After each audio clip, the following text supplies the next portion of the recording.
Welcome to my favorite solo trip yet. I started in Miami, Florida, where I boarded the NCL Encore for the first of 2 transatlantic crossings in the next 5 weeks.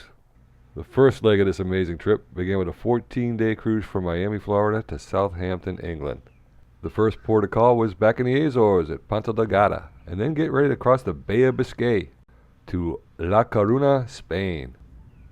Then it was on to Zeebrugge, Belgium, where I toured the medieval city of Ghent. Next stop was Le Havre, France, where I took a private tour with a fun group of people I met on the ship, and we went and visited the beautiful seaport city of Honfleur. When I got to Southampton, England, I walked 15 minutes to the train station and took a train to Waterloo Station in London.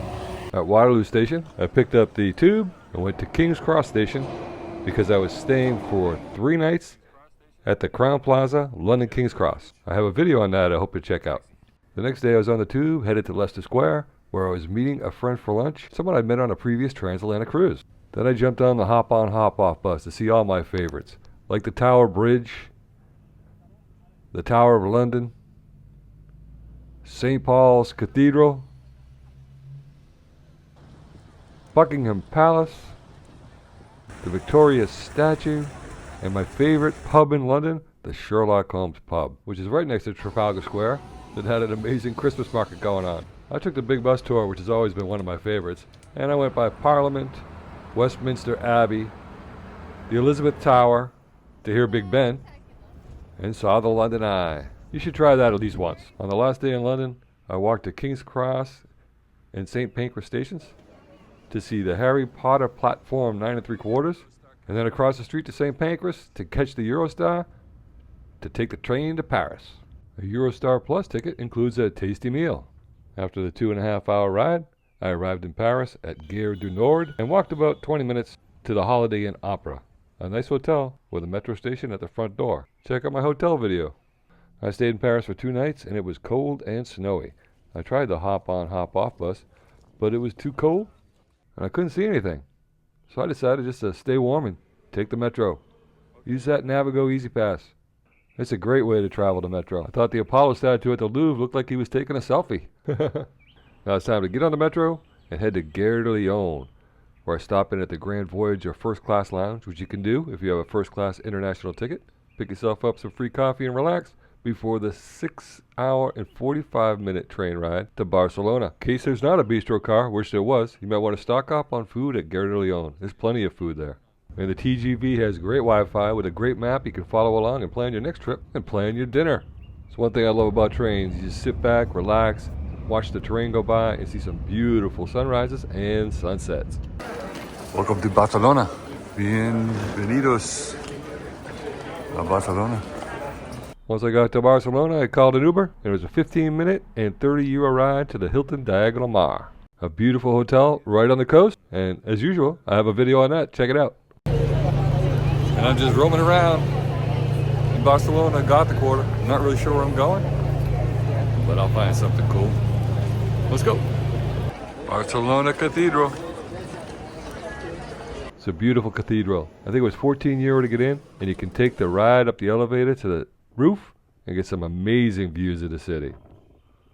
The metro in Barcelona is very easy to use, but as usual, I jumped on the hop-on, hop-off bus. It was fantastic. There is so much to see and do in Barcelona, and this pickle, that turned out to be a great observation tower called the Tower Glories. You can see every part of the city, even out to the cruise ships. Why not check out my video on Barcelona? You see all these beautiful buildings, inspired by Antonio Gaudi and a lot of other artists. This place is amazing. I think my favorite thing to do is tour the Gothic Quarter and then go to this B1 restaurant right on the water at the marina. It was fantastic. Great paella and great sangria. I loved it. Hola, buenos días. Desde Barcelona, España. Now it's time to say adios to Spain and jump on Royal Caribbean's Adventure of the Seas. Okay, I'm about to board the Adventure of the Seas. Originally a 13-night cruise, cut down to 11 because of all the flooding that delayed the dry dock. Check out my video on that. Despite losing 2 ports on this cruise, I had a great time. The food was fantastic. The room was amazing. The views from the balcony were fantastic. The people I met on board were fantastic. I still haven't taken advantage of the flow rider yet. Have you done it? It's a beautiful ship with beautiful views. Look at that port. I got to wave bye to some of my friends that were taking off back on another transatlantic on NCL. One of the big highlights of this crossing? Crossing the Strait of Gibraltar and seeing the Rock of Gibraltar. Amazing. One of these days, I'm going to have to visit Gibraltar. Such an interesting place. The only port of call we had was a pleasant surprise. Madeira, Portugal. Okay, I'm here in Madeira. Let's explore Madeira. Never been here, have no idea what to expect. That's how I like to roll. Well, I booked the city sightseeing hop on hop off bus here. If you haven't seen it yet, check out my video on Madeira. The city of Funchal on Madeira in Portugal. It's a beautiful island. I took a beautiful hop on hop off bus tour and it was one of my favorites. I especially love the little village of Câmara dos Lobos, a beautiful seaside village with lots of beautiful murals. They're so beautiful, even Winston Churchill came here to paint years ago. And I also took an amazing cable car ride. Check it out, you'll love it. Well, time to head back to the ship and on to Florida. Well, Funchal, Madeira certainly put a smile on my face. But the seas we encountered once we got back into the Atlantic did not. However, the next day, it was absolutely beautiful. Tell you, I met some amazing people on both transatlantic cruises and was even invited to sing in a karaoke contest. And he shows them pearly white. And thanks to the people I met on the cruise, they filled up the front row and made me feel comfortable on stage. I didn't win the karaoke contest, and I almost won the go-kart race. That was awesome. But not as awesome as hitting the jackpot. Wish that happened every time. Gamble responsibly. I had an amazing trip. And back at Port Canaveral, I got to see the barge where they recover the booster rockets. What a great trip. 2 Atlantic crossings and a week riding the rails of Europe with my Global Pass sandwiched in between. I'd like to do this every year. I think I'll have to win more at the casino. If you've ever thought about it, give it a try. We'll see you next time.